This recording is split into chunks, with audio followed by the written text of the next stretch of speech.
Okay, so the car is on the ramps. It's gonna help me out with getting old, not to bend down so far while I'm removing the bumper. Just trying to make life easier, not realizing that I'm gonna have to turn the wheel because the space in that area is just too little to actually like get a screwdriver or the Allen key in or whatever the case is. We'll see how that's gonna turn out. But yeah, we're gonna remove the bumper of the car because we're installing an intercooler over there. Let's quickly go and have a look at it.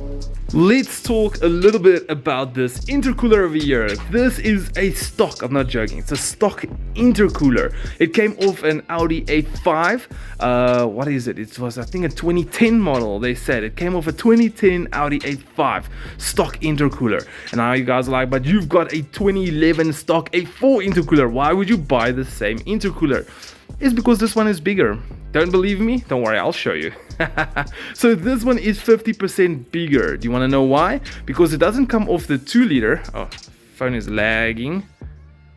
There we go, stop lagging. So it did not come off the 2-liter or 1.8 turbo. It came off the 3-liter V6 TDI intercooler. So in the past, I actually helped one of my friends install his on his car, and it turned out to be really efficiently. And the thing is, like, go and Google a bit. It's better to rather have a bit of a smaller intercooler that's cooling your air down enough efficiently than having this massive intercooler that's gonna make boost lag and just all of these other kind of things. Like literally your car can even boost less because of a bigger intercooler. So I saw this one was really efficient. It's a little bit longer than a stock one and also much thicker than a stock one. So what I'm gonna do is I'm not gonna bore you with taking off this bumper bit by bit. I'm just gonna get it off, get the intercooler out, compare them and show you. Here we have both the intercoolers next to each other. So just to show you, we're gonna keep the clips to align up. Something like that. Perfect. So now you can actually see how much shorter it is. It's not a long, maybe it's like 5 centimeters or something. And then also look at the thickness. I mean, this is much thicker. It's like the size of like my whole thumb, and then this one is like, not even kidding, I think this is a 6 centimeters and like an 8 centimeter or something like that. So this one is much thicker. And then just to show you, so you can see that piece that I was talking about there, and then this side is even shorter here as well. So even if I have to like align it this side to give you guys an idea, there, looks about aligned now. So that is how much shorter of air that it actually has. So it's been said that this one is a 4-liter. So I actually did take a bottle of water. I threw water in one side while closing the other side.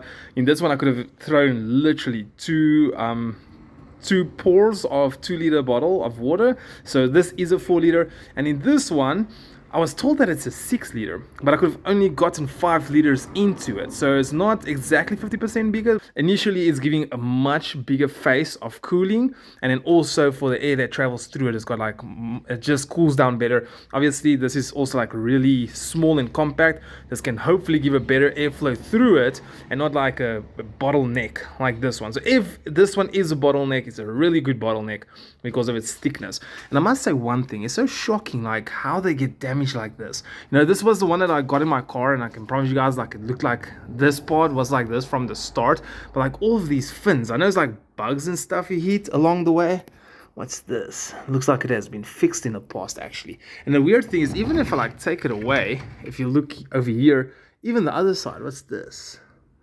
I'm not sure, but anyway, so even if you look on the other side, it's just it's so shocking how these intercoolers ends up like this. But hopefully with this one, kind of like reconditioned and all of that kind of stuff, trying to make it look better. You can see here at the bottom, I'm trying to like where it was flattened in, trying to open it. And then how it works is these fins, there's like maybe 50 rows of these small fins. So you can actually, like, if you want to, take the whole front of all the fins off if you really want to. So I only said like here where it was damaged, you can see there behind it is actually like the second row of fins. So I only took like the front one out. Those ones just kind of like bend them right. So especially here, like these ones were extremely horrible. So I took out like 2 rows. Like this whole thing was like flat up until here on top. So trying to open it and trying to see what I can do just to make sure the airflow is better. So anyway, there we go. 4-liter, 5-liter, bigger in width, longer. Let's get it installed into the car.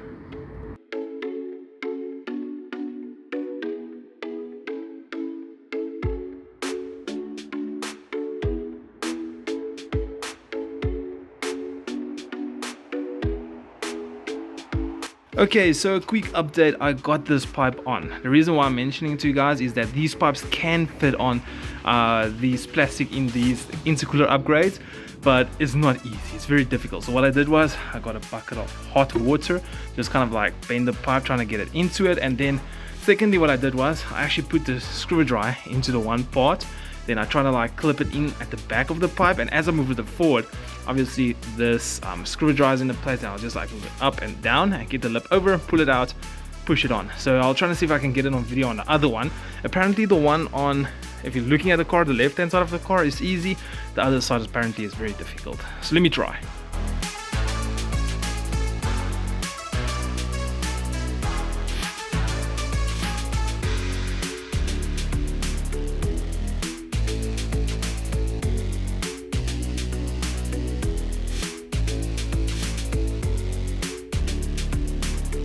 It has been roughly 3 months, if not 4 months, that I've installed this intercooler like way back then already. So yeah, things got like really crazy in a really short time of period of time. I mean, you guys can see I'm not even in the same room anymore. By the way, this over here you guys can see next to me is my son's pram. I'm like here in his room now, just for time period while he's trying to sort out a few things and do whatever we need to do. So things has gotten like really, yeah. Anyway, let's not talk too much. So let's really get back to the intercooler part, right? So I actually messed up a little bit. On that day that I removed my stock intercooler and I installed the V6 TDI intercooler, I actually did a log of my stock intercooler. You guys know I like to do my logs. So I did my log of the stock intercooler. My plan was as soon as my V6 TDI intercooler is in, I'm going to do another log, and on the same day with the same ambient air temperature, hopefully, and pressure and all of these stuff. Like, is the best comparison that I can get for them both in the same condition of time. Just to quickly change it out, do another log, you know? Afterwards, 3 months later, as in today, I noticed that I actually messed up. My first log of the stock intercooler, I never turned off my water MEF. So you can actually see my intake air temps drops a little bit. And at the same time, my short-term field trips went from like -5 to -25. So I cannot use that log. So I went to go and look through my other 300 logs and I actually found one. So, and this is actually going to be a very good comparison to show you guys. This log that I'm going to show you is the stock file on a car. You know when you buy a car from the manufacturer, that stock file that's on your 155 kilowatt motor, like in my case, I had that file on with all the mods that I had on with the second log. The only difference was the intercooler changed. I still had the catalyst downpipe, I still had the upgraded turbo, and I still had the upgraded wastegate. Everything was still the same. Only difference was the intercooler. And it actually benefits the stock intercooler so much because I boost less. The ambient air temperature was colder and all that. Let's just go quickly to the screen and have a look. What I'm gonna do is I'm gonna move this screen to this one so I can like kind of communicate with you guys still. Okay, everything is switched up. Everything is good to go. Let's just make this simple, please, guys. It's not so difficult. Don't give me a headache with the comments. Which log am I referring to? If I talk about the small intercooler log, it's the small intercooler. If I talk about the big intercooler log, it's the big intercooler. Okay, no, I'm just kidding. So anyway, the small intercooler log, once again, has an advantage in every way. The ambient air temperature is better. The boost is less, and I think that's it. and okay, and the big intercooler log is suffering from more. It's got more boost, the ambient air temperature is more, and okay, so let's quickly look at the stock log. The stock log, the small intercooler ambient air temp was 15 degrees Celsius, which is a fantastic day. You can go and race 10 times. You know your car's getting a lot of cool air going through it. Your car won't heat soak so much and all that. Great temperature, 15 degrees Celsius.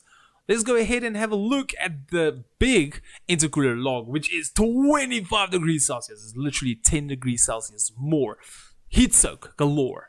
It's not that bad, but come on, I'm trying to make it a little bit worse, okay? So anyway, 10 degrees more, horrible day for racing, horrible day for logging. You don't want to be in these conditions at all. So then you can see already that the big intercooler is having the disadvantage there. So now what we're going to focus on is we're going to focus a little bit on something called IAT, intake air temp. So what that is on my car specifically, it's got an intake air temp sensor on the intake manifold. So what happens is your car is like making its combustion. Everything is heating up. Your exhaust gas is like 600-700 degrees Celsius. And you know that your exhaust of your turbo and your intake of your turbo, they are together. So obviously if the exhaust side is hot, it's going to heat up your intake side as well. And the air traveling from the atmosphere into your air filter, going past the turbo, is going to heat up, goes through your intercooler, is going to cool down a little bit again. So then it goes through the intake air temp sensor. So the intake air temp sensor is very important because it works with your knock adders. If your intake air temp goes up, it will actually pull out some spark to avoid knock. Even that, you know, if your intake air temps goes up a lot, your car will actually reduce the boost to prevent knock. Crazy. Intake air temps, very, very important. So, looking at our intake air temps for, for these two logs that I did of the small and the big intercooler log, you can see over here on the small intercooler, our intake air temp at this moment was 21 degrees Celsius. As you can see, this red line ramping up over here, that's our third gear pull. So even before we started to like step on it, we were at 21 degrees Celsius, which is not a lot, but I mean, like, did you think about it? If the ambient air temp is 15 degrees Celsius and you're just cruising around, like I've got this pattern that I always drive, like this pattern of things that I do. I get in the car, I start the car, I go around the block, left, right, go here, go there, because I know if I follow this route, the time I get to the place where I always log my car will be up to temp. So I do it every time. I don't rush or anything at all, and already my intake air temps is 6 degrees hotter than my ambient air temperature, which is telling you that your car is not even working hard, but it can't even keep the ambient air temp and the intake air temp the same. So already it's telling you the intercooler is not so sufficient enough. Going to the big intercooler log now, if you look over here, it's at 26 degrees Celsius intake air temp, and literally your ambient air temp is 25. So it's 1 degree Celsius more. I mean, come on guys, I mean, that is really good. If you want to be really that person, say, yeah, but look here, the intake air temp is a bit of a dip here, is that actually at 27 degrees Celsius, it's fine, I'll give it to you. So the intake air temp is 2 degrees more than the ambient air temp, which basically means the bigger intercooler is still 3 times more efficient when cruising around. That's crazy. That's 300%. Is 300% better when just cruising around on a hotter day. That's 10 degrees hotter. Don't forget that. That's very important. So that already shows you that the bigger intercooler has a 300% advantage on just cruising around. And then we're going to talk a little bit about when you stomp on it, right? So let's quickly go back to the stock file. Sorry, my friend quickly called. I'll call him back just now. So let's quickly go and look at the intake air temps as we accelerating, just to let you guys know that we could have been that guy. If you wanted to be that guy that complained about this 1 degree Celsius of intake air temp over here, I can be that guy that complains about this 2 additional degrees Celsius over here. Imagine that, just cruising around, you're seeing 8 degrees Celsius more. That's crazy. Anyway, now we went and stomped on it, and the intake air temp goes up and up and up, and literally it went to 36 degrees Celsius. So 36 minus 21, 15 degrees Celsius, and the ambient air temp is 15 degrees Celsius. That means we literally went up with double the ambient air. Well, we are double the ambient air. No, it went up with, yeah, you guys get what I'm about to say. Whatever I want to say, you know what I want to say. So it went up with 15 degrees Celsius, and which is not good. That's every sign that your intercooler not efficient enough. Get rid of it. Kick it, throw it, break it, do something. Just do something, please. Poke it with a stick if you need to. So anyway, that's not really good at all. What you want to see is for it to go straight or drop off. So if it's 21, you want it to stay 21. If it's 10, you want it to stay 10. If it's 30, you initially want it to go down to like 20 or whatever the case is. So that's how you can see how efficient the intercooler is. So anyway, as you guys can see, it went up to 36 degrees Celsius. Not good at all. Let's quickly go to the big intercooler log. And here we can see it also kind of like smooths out for a massive ramp, like just kind of stays 27, 27, 27. Once we like really got into the RPMs really starting to climb up, it went up a little bit to 35 degrees Celsius. That's literally how much? 26 to 35 is 9 degrees Celsius, which is 40% better, if I quickly calculate, 40% better than the stock intercooler. I mean, think about it. The intercooler is only 25% bigger from a 4 liter to a 5 liter. So it's 1 liter. 1 liter of the 4 liters, 25%, and it's 25%, whatever the case is, bigger than the stock intercooler. But it's giving 300% improvement on cruising around and 40% improvement on while you're doing a pull up until your highest RPM. That's not bad at all, eh? It shows you how much difference 1 liter can do inside your intercooler. Like the intercooler is 1 liter bigger. Insane, absolutely insane. Is this intercooler still efficient? Not so much on my car.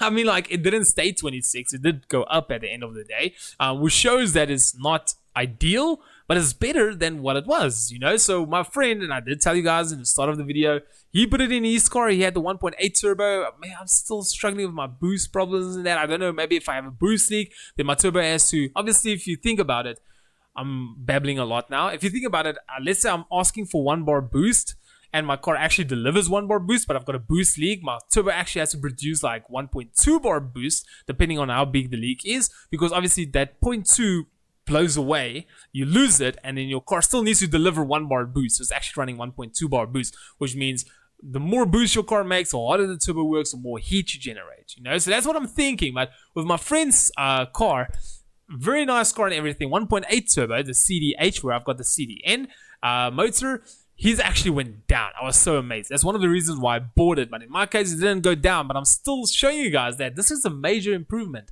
400% going down to 40%. It's really, the whole range has been a massive improvement. And let me quickly show you guys what is also really cool. So let's quickly go to the stock log over here. We're going to go to 6,000, what? 6,200 RPMs. Let's do that. 6,200 RPMs. Our boost was boost actual. You can see here, this is my stock log. The stock log is actually, the stock file is asking for 0.568 bar boost at 6,200 RPMs. My car was at 6.51, so 0.09 bar more. The reason for that is just because of the upgraded wastegate. So the spring is a bit stronger, so it just can't drop the boost down so far, you know. So anyway, doesn't matter where our request is. Our actual is at 0.651 at 6,200 RPMs. If we go to this one over here, let's go to 6,200. Oh, that was quick. 6,200 RPMs. We were at almost 0.9 bar boost. So think about it. At 0.9 bar minus 0.65, that is what? You add 0.50 is 0.25. 0.25 bar more. That's how more my car boosted from the big intercooler to the small intercooler, which is obviously an advantage for the small intercooler, because the less you boost, or the less boost you have at the moment, the less the turbo is working, the less heat is being generated. So, and a major advantage for the for the small intercooler. But it did so much worse. If you think about it, if it is 0.25, if you times that with 2, 0.5. So you can say in that area, I'm super tired. My maths aren't doing good, but what I'm trying to calculate is, if you take that 0.25, you can basically almost say you times it by 3 is more than the stock log. But if you think about it, I'm just talking lots, like 30%. We are boosting 30% more. Imagine that, 30%. We boost 30% more. It's still at cruising around. Obviously, it will do better. And then when you step on it, it's still doing 40% better with 30% more boost. Really good, eh? This is, it shows you that the intercooler on my car, yes, is not that efficient enough, but it's still a major improvement.